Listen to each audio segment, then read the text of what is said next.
Do birds suddenly appear every time you are near? Just like me, they long to be close to you. Hey everybody, this is Dr. Willie Jolley and my beautiful bride. This is Dee. And we are the authors of the book, Make Love, Make Money, Make It Last, 10 Secrets to Shape a Great Marriage. Welcome to the Jolley Marriage Show. We got a special edition tonight. It's pre-recorded, so you can say that in advance, so you'll know that if we don't respond to your post and your chat information, it's because we're not officially here. We're off doing something else. But we wanted to not leave you high and dry for tonight. We've got a great topic, though. We've got a great topic. First of all, for those who don't know, we love this book that we wrote. It's called Make Love, Make Money, Make It Last, 10 Secrets to Shape a Great Marriage. We've been married for 40 years, haven't had an argument in 38 years, and there's a secret to that. And you can learn that secret at jolleymarriage.com. Doesn't mean we don't disagree. That's right. Jolleymarriage.com, where you can see our TED Talk on how to never, ever argue again in marriage. It works if you do these things we talk about in the TED Talk. Now, let's talk about this. We look for interesting topics everywhere. But we experienced one this weekend. Yes, we did. Now, we usually ask people to send us an email with your issue, your situation, your circumstance, so that we can discuss it without ever calling your name and our recommendations for it. But this weekend was special. Was special because we were invited to, it was called Vision and Vibe. Yes, that's right. I didn't quite know what it was, but it was a party for couples. Yes, that's the best way to say it. Yeah. And we had some of our friends, some dear friends who we've known for decades at the party. But it doesn't mean we get to see them all the time. No, we don't get to see them often. We've been on tour. I've been on tour with them, speaking tours, and some other people we had not met or we hadn't seen in a long time. Mm-hmm. Anyway, this was a party where the host really opened up some new ways of thinking about asking questions about relationships. And she and her husband, but more she, made the environment safe for couples to open up. And the open-ended questions which were asked went down their own path. And it was wonderful. It really was. It really was quite illuminating. Yes. So one of the points that came out was a couple who they were the newest married couple in the group. So we go from, the question was asked, how long have you been married? Oldest one, 48 years, who was the host. Then we've been married 40. Another couple, 39. They were 39. 39. Another couple, 12. No, one was 29. Oh. Then 12. Then a not married. Yes. Couple. 6. And then 3. Okay. Yes. Okay. Mm-hmm. And the one who was married the least amount of time, well, you can set it up because it was very yes. Yeah. Yes. And they had just come off of a couples retreat at their church. At their church, a couples retreat. And I asked, well, how many couples? Oh, man, about 100 couples. And then I said, well, what was your takeaway? And this was before we started the actual program. She said, I'm conflicted. I said, you're conflicted? I don't know what that means. You're conflicted. But then we started. And she was brave enough to say, when the host asked the opening question, she said, well, I've got something on my mind. I feel like I'm a roommate. Then Willie says, I said, we've got to talk about that. And I said, that's because the host was ready to kind of move on. She was ready to move on and I said, to her planned program. Yeah, and I said, stop. This is important that we discuss and do a deeper dive into that issue, and not just a drive-by. We got to do a deep dive, park and go in and talk about this, because she brought up a very important point. So we didn't know how important it was until we continued to dig in. So she said, we work together. I mean, we have both worked from home, and we're together all day, every day. And I've become to feel like I'm a roommate in this marriage. And okay, yes. This is her first marriage. Yes. This is his third. Yes. Okay. So she says, I feel like I'm a roommate in this marriage. And I said, why do you feel that way? And she said, because we don't have any dialogue. It's no spark. That's why we named this Pass the Spark, not the Salt.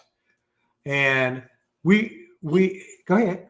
He says, hey, I think being a roommate is wonderful. We have no drama. He said, we have no drama. We have no drama. He said, we get along wonderfully.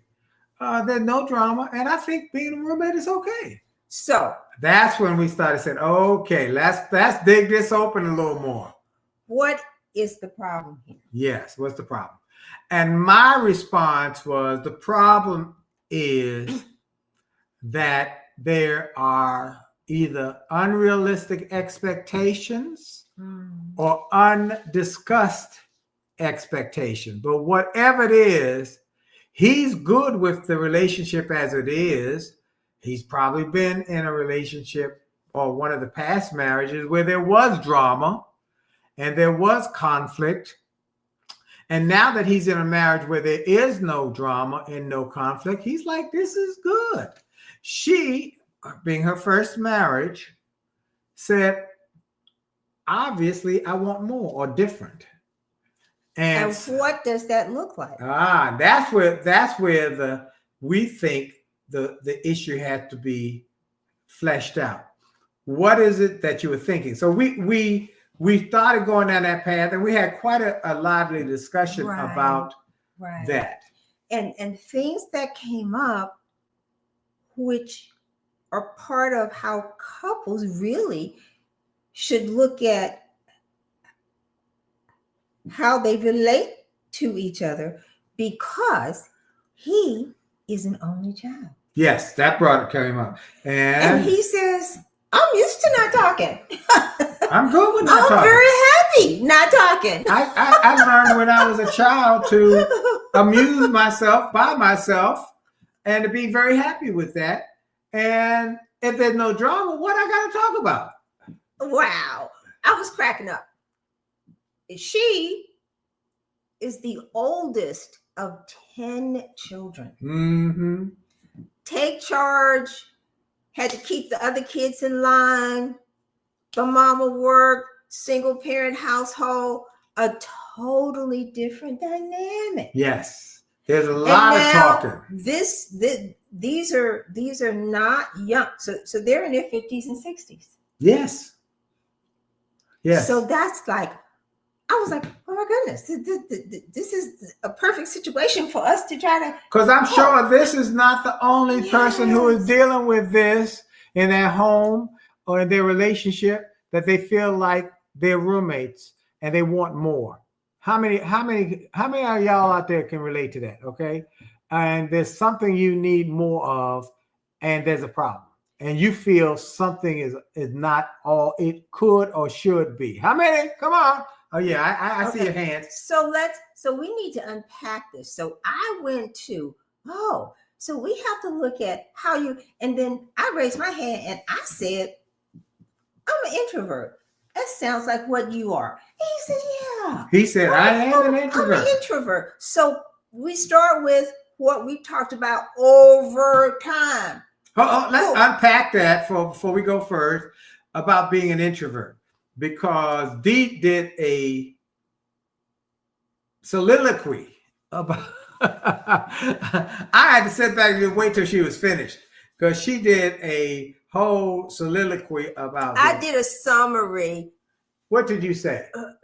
Because we've actually had discussions or material related to that. So you And taught a I course. said that we have basically simplified the three pieces to us.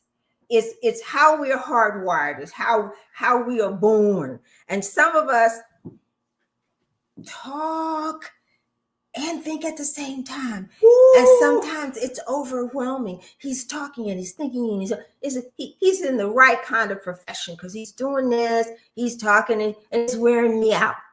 On the other hand, I'm like, I'm thinking, I've read this. I'm going to pull information from here. I'm not talking about it. I'm thinking it through. And I'm quiet.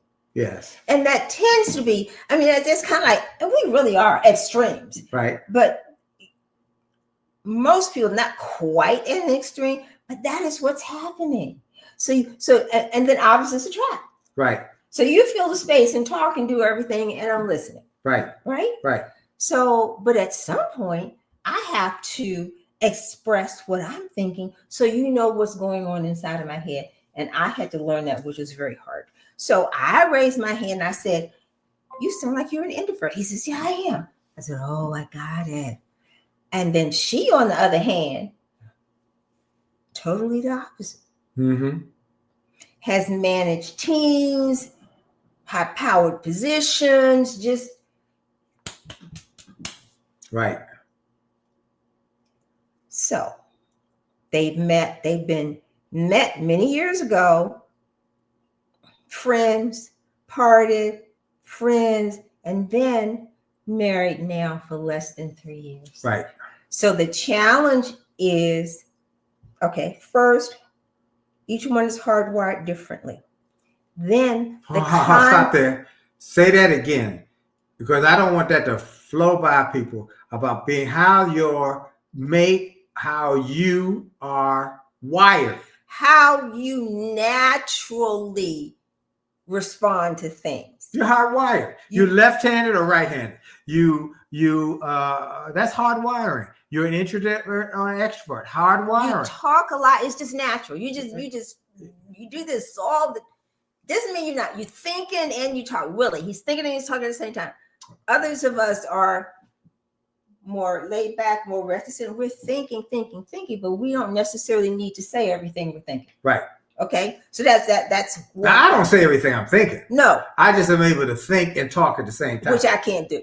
then next you have the environment, the family environment that you came from, the culture that you grew up with. Yes. Like when we hosted couples here and one was from a different culture, was Asian. She was Asian. He was African American. And he wanted to talk about, I want to talk about everything that's going on right now. And she was like, I need some quiet time away. And then he wanted to chase her around to make her talk. Right. And she said, that's not how we do. Right. It was a cultural difference. So now we've got here in this particular situation, we have the gentleman who I'm an only child. I'm totally happy and self-contained. Right. Versus she has a house full of people. Right. To talk to handle. And so now she's an extrovert and he's an introvert. So now we have two different styles of how to process because your cultures are different. Yeah. Okay? And one more thing she said, he's the most gentle and kind man I've ever met. Mm-hmm. She said he's the kindest and most gentle and nice man I have ever met. And so I really love him. And so, but I feel like a roommate. So isn't that a dynamic set? We got Let me do the third part. All right, go ahead. So first we're hardwired. Uh-huh. How we grew up in this special family. Mm-hmm. And then third, what's the suit, or I like to say the armor that we put on that we show to the world. Which does also impact when we come home. Right. Do we have to take that armor off? It's like I've got my business suit on. I got to go out there and fight. And she was in an environment, also former military, also worked in corporate arena. She had to suit up. Right. And she was in a male-dominated environment. What you Didn't have to she think, work for the CIA or somebody like that too? all that kind of stuff. Yeah.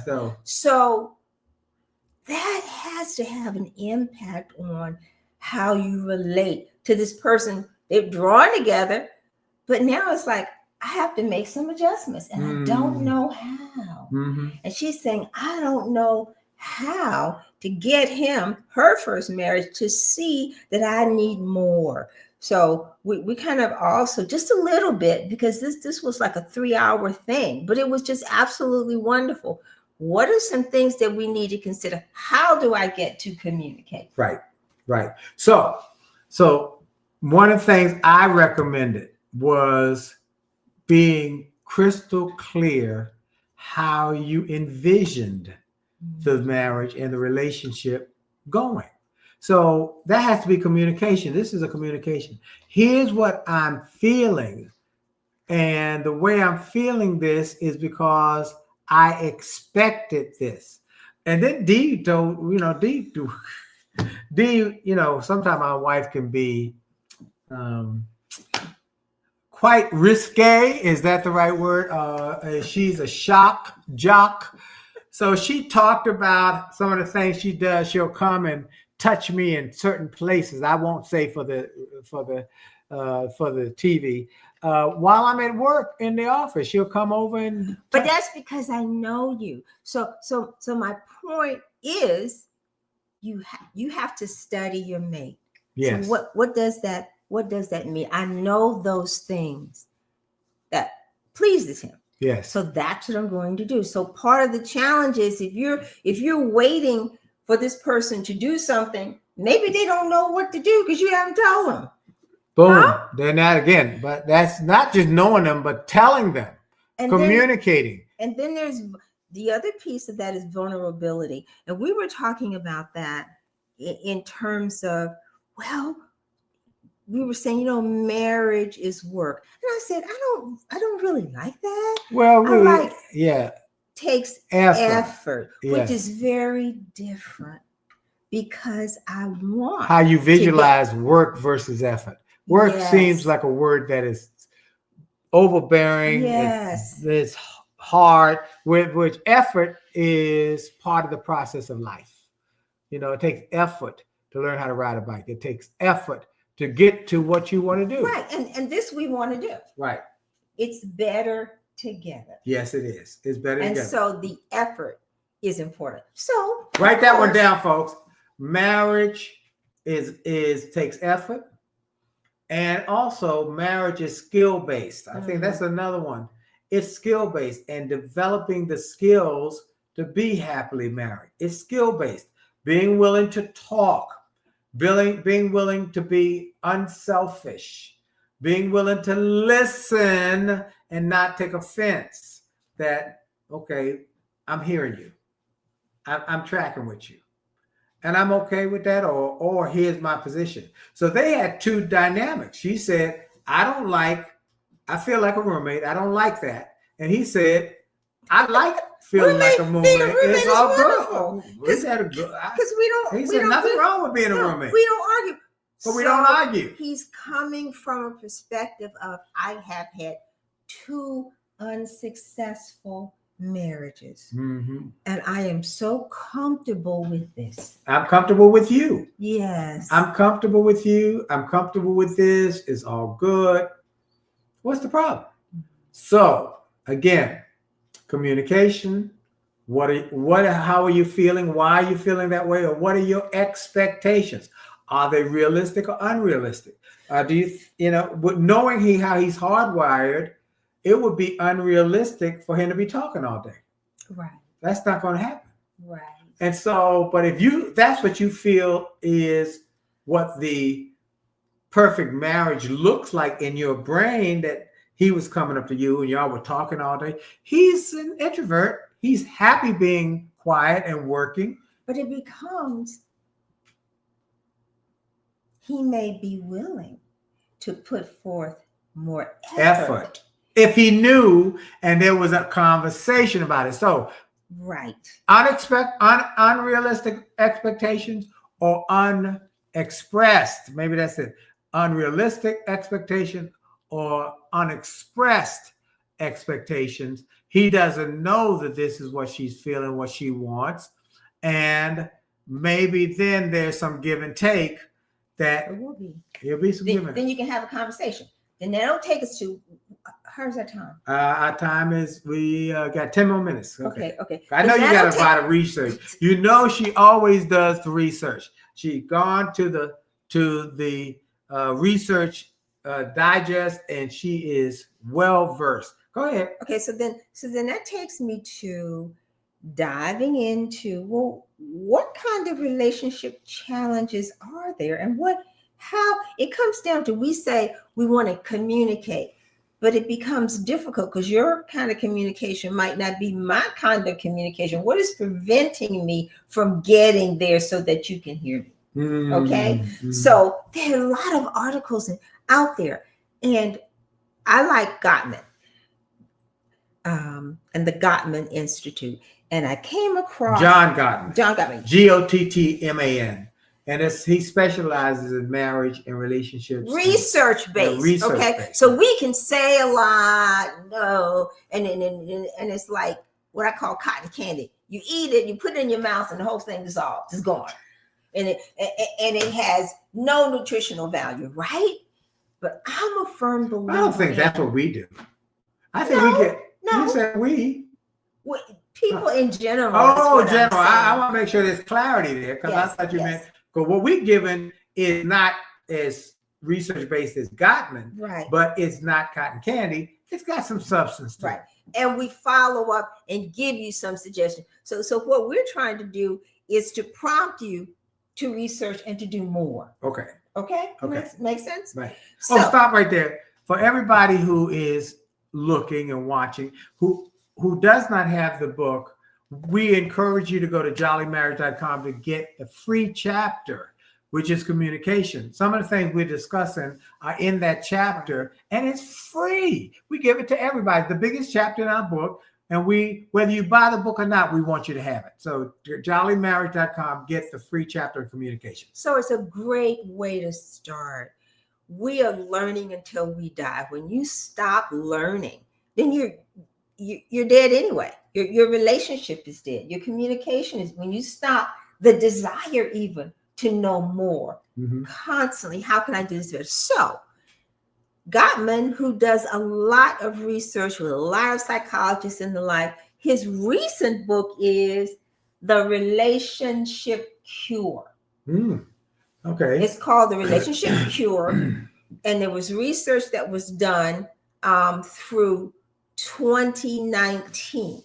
Okay. And they followed couples, fell into two categories. Those who relationships lasted, they stayed married, and those who got divorced. And they found that the primary difference was in how they communicated. Now I'm like, okay, so we talk about communication, but theirs was very specific, and they gave it a name called the BID.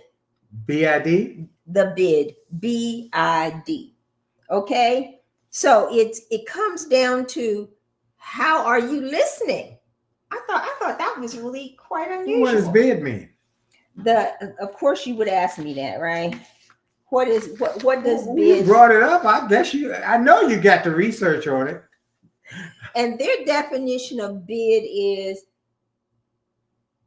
you're requesting to communicate. Oh. You're requesting okay. So like you said to me this morning, you hit it, you were like, I'm going out and I'm going to Alice's, and I said, oh, you're going to Alice? Where is she? You were saying something and I connected to you. So it's not necessarily about, okay, let's have sex. Asking questions, responding, paying attention, and then the follow-up questions. That's the BID. Okay. So BID is, let me get clarity. BID is, I am like when you are giving a bid to Can't use the same word to. Oh, but giving a bid, when you're doing a bid for a job, Yes. you're saying to the client, here's my proposal or my conversation or what I'm planning to do. Mm-hmm. So when you have the bid, you're asking, hey, tell me a little more about what you're doing, what you're thinking, what's going on. And I quickly said, I'm going to see Alice, my high school classmate, who's in town for her church anniversary. You did say that, right? And she's going to the airport in a short while, and I want to get her a book. Yes. Cool. And I said, okay, so. So you said, tell her hello. Yeah. Because when we're in Atlanta, we usually go to dinner with Alice. Right. So Gottman, Gottman, refers to bid as the fundamental unit of emotional communication. He says, now, what does that mean? It can be small or it can be big. It can be verbal and it can be non-verbal. It's a request to connect. So it could be a question. It could be an expression. Or it could be a physical touch, which is what I do for you a lot, right? Stop. I said to them, do you know his love language? And I said, I know that Dee's love language is time spent together and words of affirmation. She don't bring a whole bunch of gifts. That ain't gonna work for her. That is not. Because I probably don't want it. Well, I've learned. Don't need it. Don't buy it, or don't surprise me. For God's sake, I learned that years ago. Don't bring me some cologne I didn't ask for. Good God Almighty. Thank you, sweetheart. All right. Okay, bid. Okay, so what's your love language of and that's who's the love language for you? That Gottman too?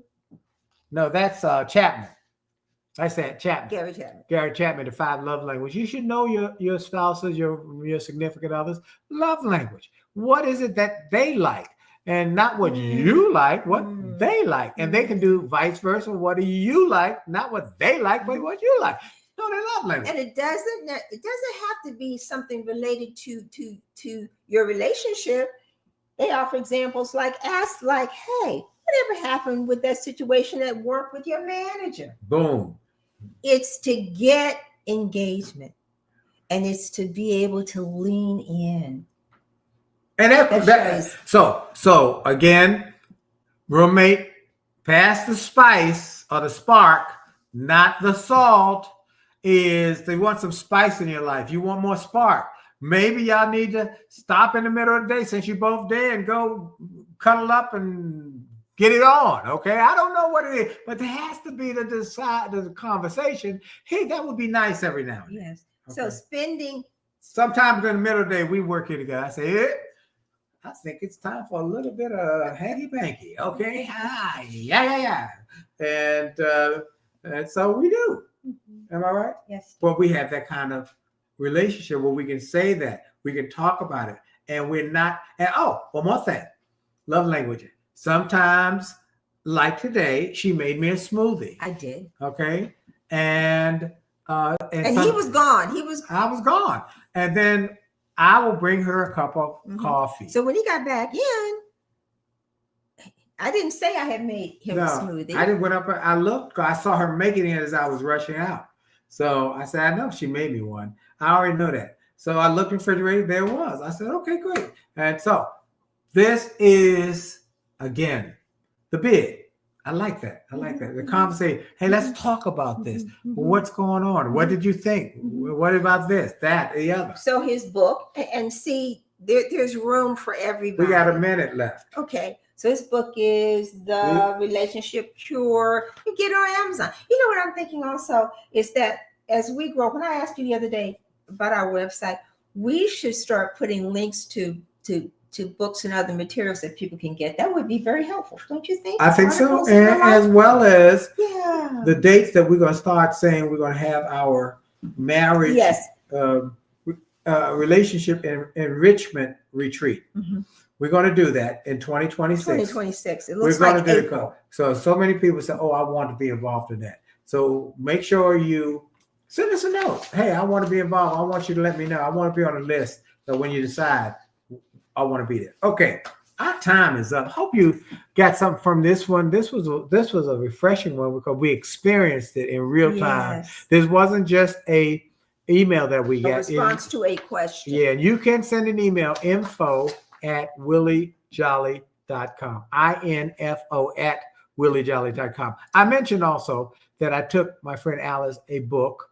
She's a realtor in Atlanta. And I said, you share this with all your realtor friends. She said, absolutely, because she has promoted my books heavily over the years. The new book is called Rich is Good, Wealthy is Better. Rich is Good, Wealthy is Better. It's not available on Amazon yet or in bookstores because it's only in the pre-release first edition version.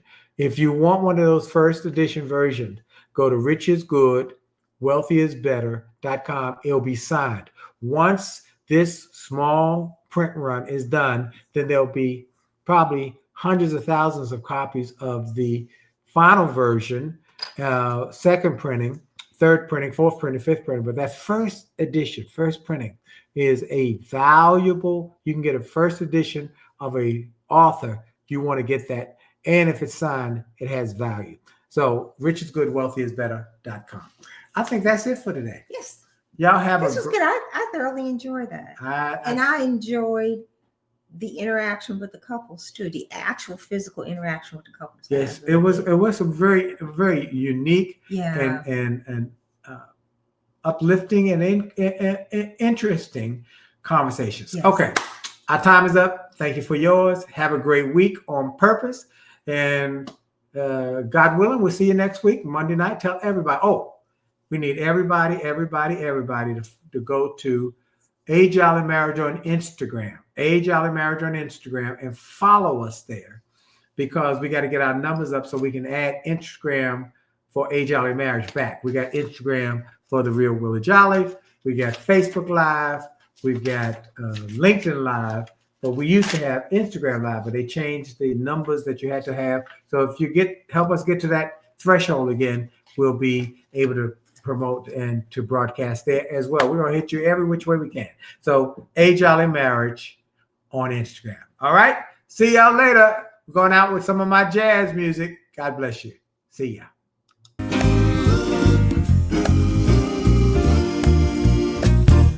Why do birds suddenly appear every time you are near?